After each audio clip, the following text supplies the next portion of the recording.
Now, how does structure relate to all of this? Within a given textural class of soil, those soils that have good structure will naturally have better water holding and water intake ability. If you have poor structure, which is really saying we have compaction in the soil, we have a lower ability of that soil profile to hold the water, and certainly a much lower ability of that soil to take water in at the surface, which we're calling the infiltration rate. In addition to the water relations, soil texture and structure also affect that soil's nutrient holding capacity. Now, nutrient holding capacity is really kind of a chemical property of the soil, but it is very closely related to the physical properties that we've just discussed.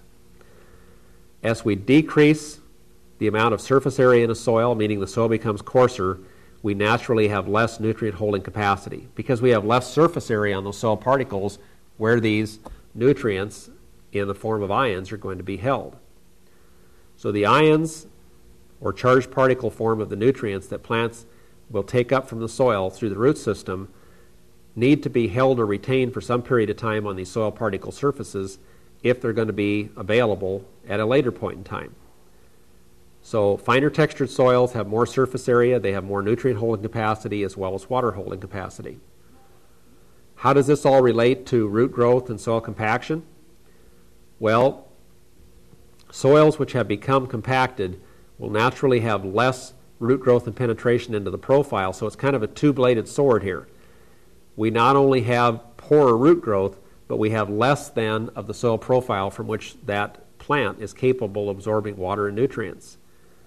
So compaction is bad not only because it reduces root growth, but it also reduces the effective profile depth that we have to work with for the purpose of that plant to take up moisture as well as nutrients from within that soil. What are some things that we can do to manage our soil structure? Really, there's nothing we're going to do that's economically feasible to change soil texture.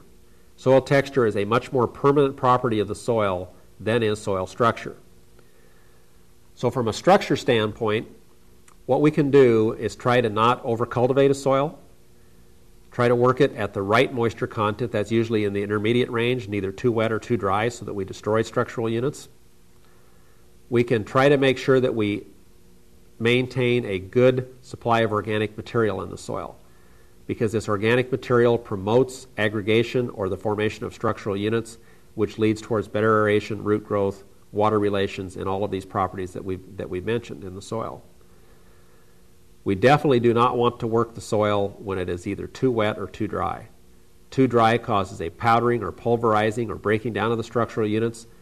Too wet leads towards compaction and the formation, if we're using tillage implements, the formation of large structural units in the finer textured soils, which become very, very difficult to break down, which generally require repeated cultivation, which is very self-defeating purpose to do that.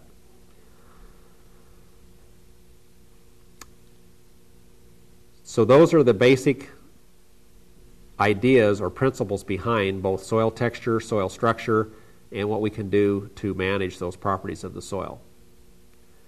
The next unit that we're going to be dealing with in this class is the mineral fraction of the soils.